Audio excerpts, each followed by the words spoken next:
Yes दोस्तों, नाम मेरा है रोज बेग, लोग मुझ पे इश्तियाक बेग मेरा पूरा नाम है, लेकिन लोग मुझे रोज के नाम से जानते हैं। 2007 में आरसीएम बिजनेस मुझे मिला। आरसीएम से पहले मैं 14 साल उम्र से टेलर का काम करता था, कपड़े सिला करता था, ladies and gents suit special मेरा काम था। इसी कारण मम्मी पापा पढ़े लिखे नहीं थे, स्कूल में भी नहीं गया। भारत सरकार की नजर में मैं कम पढ़ा लिखा हूँ, लेकिन दोस्तों आज इस सिस्टम के बदौलत आज मैं आपके बीच में और मैं बताना चाहूंगा आपको अपनी छोटी सी स्टोरी बताने से पहले, आज हमारे बीच में आज तक से नई शख्सियत आज है। कुछ साल पहले जब मैंने इस बिजनेस की शुरुआत की थी, इस बिजनेस का जो विजन था 2007 में, उन शख्सियत को देख के मैंने आरसीएम की शुरुआत की थी। आज वो शख्सियत आज हमारे बीच में है, जिनको आप देखने के लिए सुनने के लिए आए।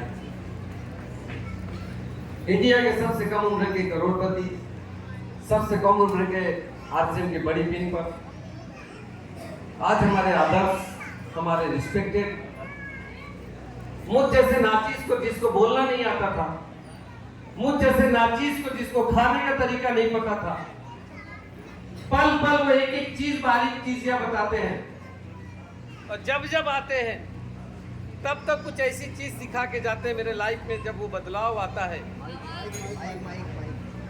जब वो बदलाव आता है, पिछले बार आए थे सर,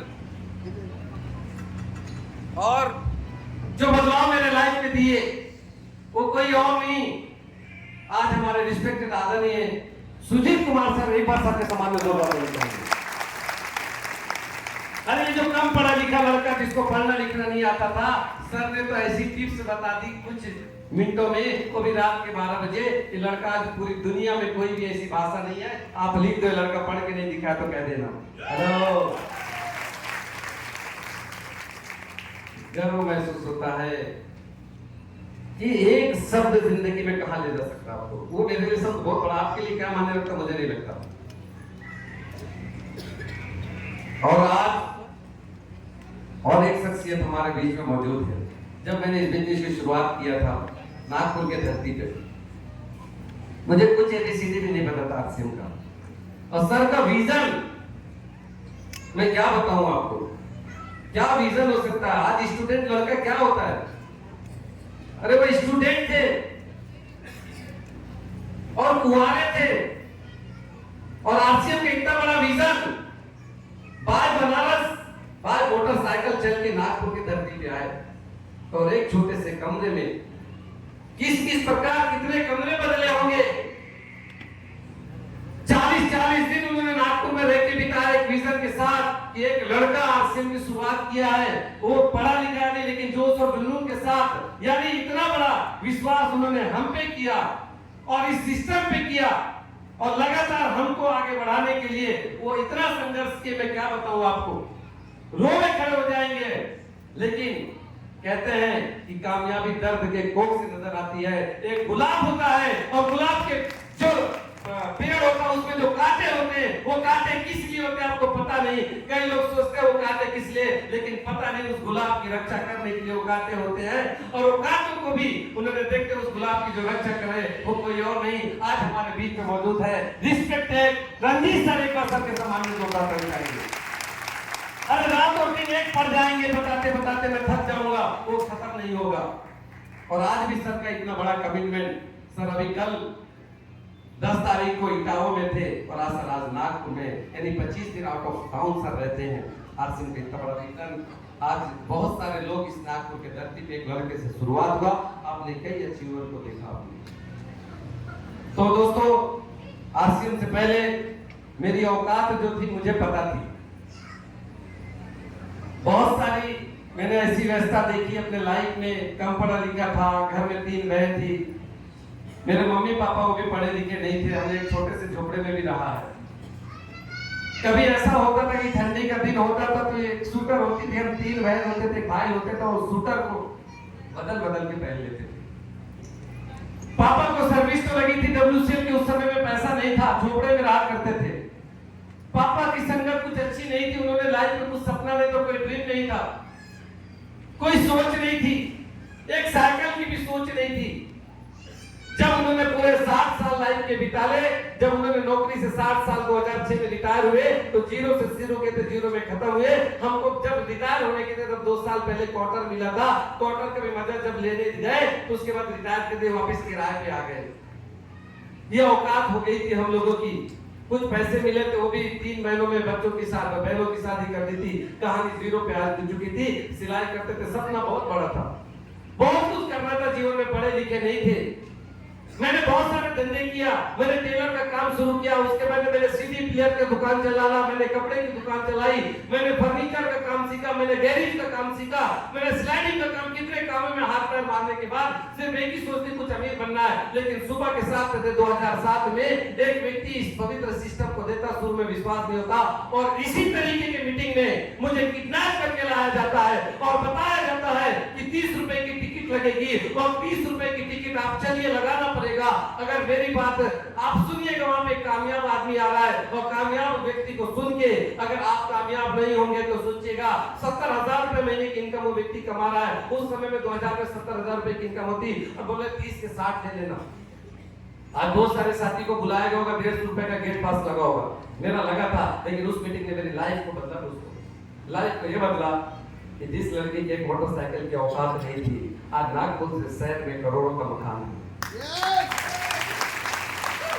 जो लड़का कम पढ़ा लिखा था, पढ़ना लिखना नहीं आता था, आज ये 80 से 90 हजार का लैपटॉप भी चला लेता है। हेलो, कभी बिलीव नहीं होता है कि कार का भी सपना देखते थे, और वही 12 लाख की कार जब दुनिया की इनकम बंद थी, मैंने लॉकडाउन में खरीदा। तो जब कार को चलाता हूँ तो एक समय मोटरसाइकिल से 500 किलोमीटर दूर तक जाता था, एक आदमी को समझाने के लिए।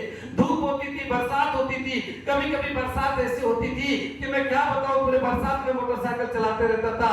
और चलाते चलाते एक बार तो ऐसा भी हुआ कि एक डिस्ट्रीब्यूटर ने बुलाया था 500 किलोमीटर जाके, मैं बालाघाट गया, बालाघाट से सिवनी जिला गया, और उसके बाद वो व्यक्ति फोन बंद कर देता, नहीं मिलता, लेकिन कमिटेड था, विजन था, लगातार लगे रहने के नतीजे की वजह से दोस्तों आज मैं आपके बीच में हूं, जिसको कुछ भी पढ़ना लिखना नहीं आता था। और पता है इनकम अगर इस महीने की बताऊंगा तो हैरान हो जाएंगे। सुनना चाहेंगे? एक महीने की, इस महीने की इनकम 2,47,565 रुपए।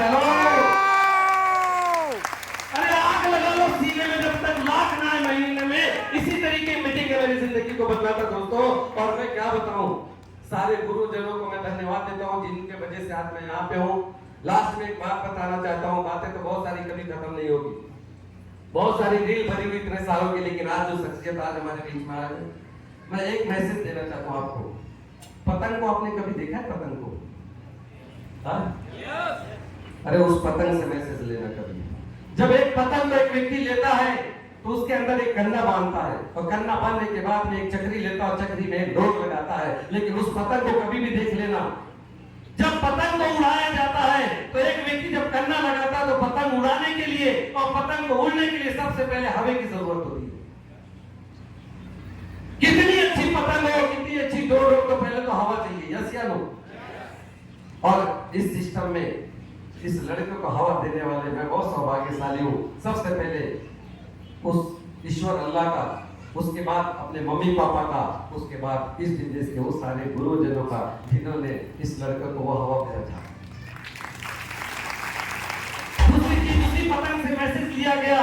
मैंने देखा, कोशिश किया कि जब वो पतंग डोर में बंध जाती है, जब एक व्यक्ति उस डोर को खींचता है तो पतंग ऐसी नहीं उड़ती है। उस पतंग को बार बार ऐसे झटके मारने पड़ते हैं, कभी वो नीचे जाती है, कभी वो ऊपर जाती है। बार बार झटके मारने के बाद वो पतंग ऊपर आसमान में उड़ती है। इतनी जल्दी से वो जल्दी से नहीं तनती है, लेकिन एक बार जब हवा में, आसमान में हवा मिल जाती है उसको, तो उसके बाद उसको पकड़ के डोर रहना पड़ता है। लेकिन ध्यान रखना, उस पतंग की ताकत, उस पतंग की औकात उस डोर में, दोस्तों इस सिस्टम में याद रखना, वो डोर कोई और नहीं, आपकी अपलाइन है। उस डोर में बंधे रहना, उस डोर में बंधे रहना। अगर उस डोर में ढीला छोड़ा, उस डोर को भी थोड़ा सा कमान नहीं दिया, वो पतंग कहाँ जाएगी पता नहीं चलेगा। इसलिए हमेशा उस डोर से बने रहना। इस बहुत बड़ा मैसेज के रूप में आपको बता रहा हूँ, ये इस मैसेज को लेके जाना। इस बिजनेस में सबसे बड़ा अगर कोई आपका जीवन में भविष्य अगर आपका देखना चाहता है, वो कोई और नहीं, आपका अपलाइन होता है जो आपको कामयाब होता देखना चाहता है। यहाँ पे कोई सम्मान मिलता है, अगर जोरदार सबसे ज्यादा खुशी किसी को होती है वो आपके अपलाइन को होती है। वो चाहता है, लेकिन बाहर की दुनिया में आपके टांग पकड़ के खींचने वाले लोग हैं। यही एक ऐसा सिस्टम है जहां आपको ऊपर उठाने को तैयार है दोस्तों। वो अपलाइन है, वो अपलाइन है, वो अपलाइन है। और इस मामले में मैं बहुत अपने आप को धनी मानता हूँ। वो सारे मेरे गुरुजनों के जिनके वजह से आज मैं यहाँ पे हूँ दोस्तों। लास्ट में मैसेज आस्था आएंगे हमारे बीच में, लेकिन मेरा जो यहाँ तक का सफर है ट्रेनिंग की वजह से। सेमिनार के बाद एक होता है ट्रेनिंग। ट्रेनिंग से एक साधारण से लड़का तैयार हुआ, वो ट्रेनिंग आज जो हमारे बीच में रिस्पेक्टेड गुरुदेव आए हुए हैं और उनका फुल डे ट्रेनिंग आपको जो मिलने वाला है इसी नागपुर के दर पे 14 तारीख को मिलने वाला है। हेलो, पूरे इंडिया में सबकी ट्रेनिंग मशहूर है कि जब मेरे जैसा लड़का 0 से 2,47,565 पे पहुंच सकता है तो आप भी उस ट्रेनिंग को अटेंड कर सकते हैं दोस्तों। तो वो जगह आपको पता चल जाएगी। बर्डी में विदर्भ हिंदी साहित्य सम्मेलन में वो जगह है, सबका ट्रेनिंग मिलेगा। बहुत अच्छा लगा आप लोगों ने मेरे को ध्यानपूर्वक सुना। बहुत सारी गरीबी, बहुत सारी चीज मैंने देखा, बहुत सारे सुख देखता है, लेकिन उस तरीके से यहाँ पे मैं पहुंचा हूँ। लेकिन आज जो कुछ भी है इस सिस्टम की ताकत की वजह से है, यानी आरसीएम की ताकत की वजह से, मेरे वजह से नहीं है। और आज आरसीएम सिस्टम को अगर आप पकड़ के चलेंगे तो आप कहां से कहां हो सकते मैं बता नहीं सकता आपको। ये सिस्टम बहुत बड़ा 24 साल का सफर है। इस सिस्टम ने रोडपति को करोड़पति बनाया है दोस्तों। और अभी तो कुछ नहीं हुआ। हमारे डीसी जी कहते हैं एक सुनहरे भारत की ये भी तो छोटी सी झांकी है, अभी जमीन में नींव पड़ी है, शीश महल बनना बाकी है, शीश महल बनना बाकी है दोस्तों। बहुत बहुत थैंक यू, बहुत बहुत धन्यवाद।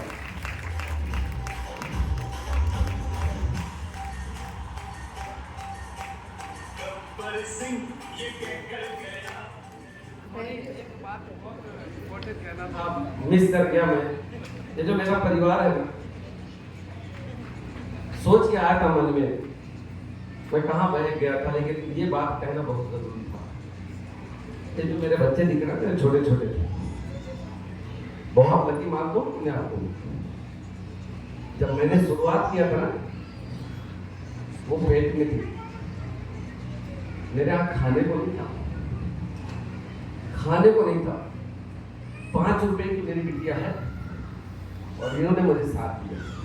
मेरे बच्चे इतने बड़े हो गए, आज भी किसी चीज की डिमांड नहीं करते। क्या पेशेंस। आज भी कभी पापा से पैसा नहीं मांगती।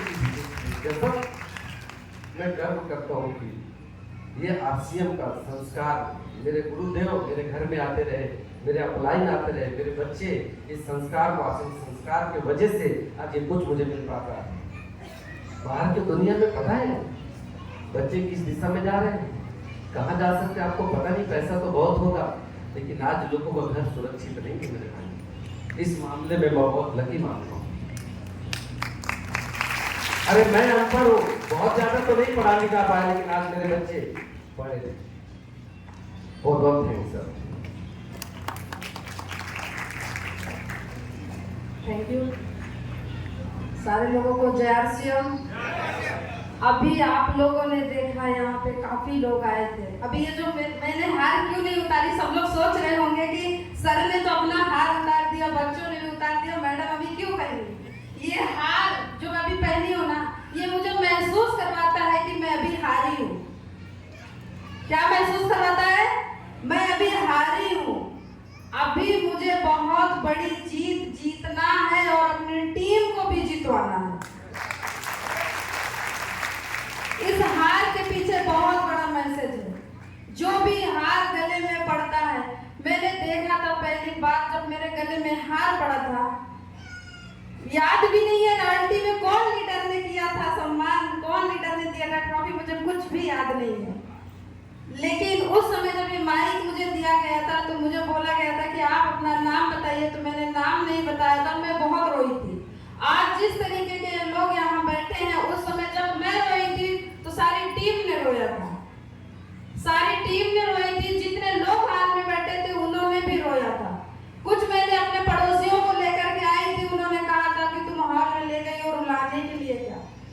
लेकिन पता नहीं क्यों आज तो मेरे अंदर ताकत है, आज तो मैं बात कर पा रही हूँ। लेकिन मैं यही कहना चाहूंगी कि ये आरसीएम है। आरसीएम बिजनेस एक इतना शानदार और सुनहरा बिजनेस है। अगर आपके घर में ये इंटर कर गया है ना, तो कहते हैं ना, जब कोई भी अपॉर्चुनिटी आती है घर के अंदर, जब आती है तो उससे मेरा मकसद ये, मेरा मानना ये है कि अगर वो आई है तो उसे आप जम के पकड़कर और दरवाजा बंद करो, अंदर करो।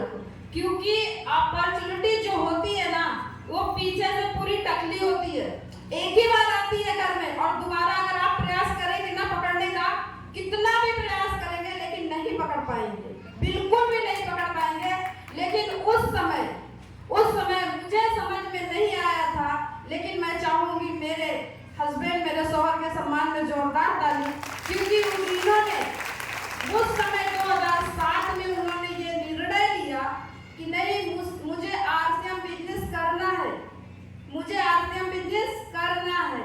तो मैं जो सच्चाई है, सच्चे दिल से बता रही हूँ कि मैं इनके साथ में नहीं थी, काफी दिनों तक मैं इनके साथ में नहीं थी, क्योंकि मुझे ऐसा लगता था कि ये जो बिजनेस होता है ना, ये पागल लोगों का बिजनेस होता है। तो वही मुझे भी लगा था, लेकिन अभी मुझे समझ में आ गया है, पागल मत समझना, हस्बैंड पागल नहीं है, भाई पागल नहीं है, आपका जो भी रिलेशन, अगर रिलेटिव अगर आज बिजनेस कर रहा है ना, उसका सपोर्ट करिए, उसको सहयोग करिए। आज मेरे बच्चे भी है ना, तो आज इतना सपोर्ट कर रहे हैं ना कि आज जब हम लोगों ने शुरुआत किया था, उस समय मेरे बच्चों ने इतना सपोर्ट किया था कि मेरे छोटे छोटे बच्चे थे, मैं इनको अंदर रख करके, बाहर से गेट में लॉक लगा करके, हम लोग 2-2 दिन के लिए हम लोग कहाँ चले जाते थे, रायपुर चले गए थे। एक बार मेरे बच्चे अंदर थे, कई लोगों ने बोला तुम लोग इतने ऐसा क्यों करते हो? मैंने बोला अपने लिए नहीं करते हैं, बच्चों के लिए करते हैं। आज मेरे बच्चा, अभी मेरा बेटा बोल रहा था, मम्मी पापा कितना संघर्ष किए, काश अगर हम आज बड़े हो जाते तो आज हमें लगता कि आज हमारे पास भी कार होना चाहिए था, आज हम किराए के घर में रह रहे हैं तो हमारा खुद का घर होना चाहिए था। लेकिन आज पापा ने कितना संघर्ष किया, आज हमारा खुद का घर होगा, आज हमारा खुद का कार होगा। लेकिन मैं बच्चों से यही बोलती हूँ कि नहीं बेटा, आपने बहुत पापा का सपोर्ट किया, सहयोग किया, कभी आज तक कोई चीज का डिमांड नहीं किए। लेकिन आरसीएम बिजनेस एक ऐसा बिजनेस है, अगर आप इसमें आ गए हैं तो मैं यही कहना चाहूंगी कि अपने परिवार को सपोर्ट करिए, सहयोग करिए। यहाँ पे आपका सपना, आपके बच्चों का सपना इतना बड़ा छुपा हुआ है, यहाँ पे भविष्य भी छुपा हुआ है बहुत बड़ा। क्योंकि अभी कोई भी, यहाँ पे बहुत सारे गवर्नमेंट टीचर आए थे, उन्होंने टीचिंग कर रहे हैं क्लास में और बच्चों को पढ़ा रहे हैं, लेकिन जब तक वो पढ़ाएंगे तब तक उनके घर में इनकम आएगी। लेकिन अगर आज जो मैं मेहनत कर रही हूँ या मेरे हस्बैंड मेहनत कर रहे हैं, कल के बच्चों को मेहनत नहीं करना पड़ेगा। उस समय इन्होंने डिसीजन लिया, और डिसीजन का कारण यह है, जिस समय हम लोगों ने 2,47,000 बिजनेस करने में पसीने आते थे, 2,47,000 करने में पसीने आते थे, आज 2,47,565 रुपए अकाउंट में ट्रांसफर हुआ है इस महीने। मुझे बहुत गर्व होता है, मुझे बहुत फख्र होता है कि मैं आरसीएम से प्यार करती हूँ, और आरसीएम को मैं बोलना चाहती हूँ, आई लव यू आरसीएम। तूने मेरे जिंदगी में आकर के कमाल कर दिया, और मेरे बच्चों के आने वाले समय में मेरे बच्चे कभी किसी के सामने ये नहीं बोलेंगे कि भाई मुझे तू 10,000 की नौकरी दे दे, और मेरे बच्चे जहां से मैं दुनिया से जाऊंगी वहां से मेरा बच्चा मालिक बनेगा। Thank you. जय आरसीएम।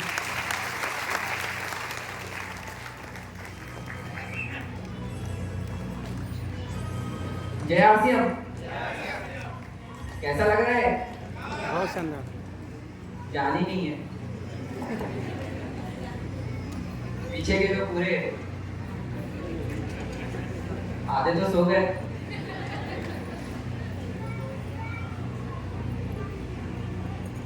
जय आरसीएम। जय आरसीएम। कैसा लग रहा है? शानदार। जानी नहीं आना था इससे अच्छा।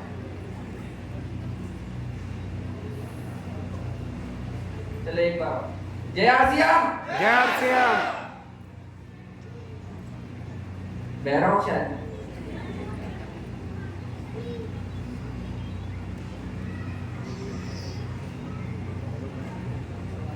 जय आरसीएम। जय आरसीएम। मैं अरशद इश्तियाक बेग। आज मुझे गर्व हो रहा है, मेरे पापा को इतना अच्छा सम्मान मिला और उनकी वजह से हम सबको भी मिला। मैं जब छोटा था ना, आपको एक बात बताता हूँ, जब मैं छोटा था ना तो पापा आते थे, खाना खाते थे और चले जाते थे। मैं बहुत छोटा था, मतलब मैं होगा, अब वो तो याद नहीं है कितना का होगा, लेकिन फिर भी तो मैं सोते रहता था, ये चले जाते थे और फिर मैं सो जाता था रात को, तब आते थे। आते भी थे क्या वो भी नहीं पता, शकल ही नहीं देखा बचपन में। मैंने नाम रख दिया था, आरसीएम आए, आरसीएम खाना खाए, आरसीएम चले गए।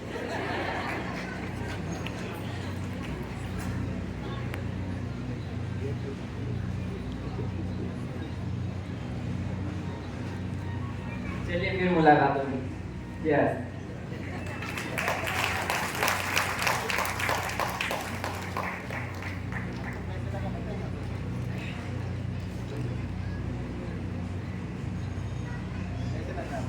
जय आरसीएम।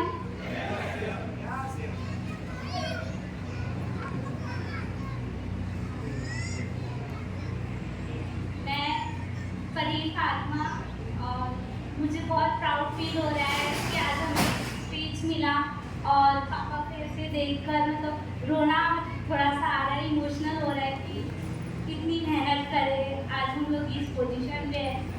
रिलेशन वाले भी साथ ही देते थे, सब मतलब छोड़ दिए थे जब हमारी परिस्थिति थी, बट आज सब साथ में हैं क्योंकि आज हम अच्छे हो गए ना।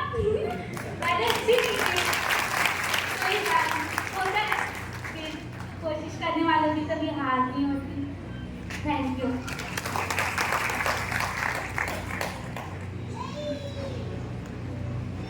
जय आरसीएम। मुझे उतने अच्छे से तो याद नहीं पापा ने कितना स्ट्रगल किया, कितना नहीं किया, बस जितना मम्मी से सुना है उतना पता है मुझे कि पापा ने कितना स्ट्रगल किया है। बट जितना भी सुना है मुझे लगता है कि पापा ने बहुत मेहनत की हमारे लिए। ये मेरा भी एक ड्रीम है कि अपने पापा को, जैसे पापा ने हमको प्राउड फील किया है वैसे मैं भी अपने पापा को प्राउड फील कराना चाहूँगी और वो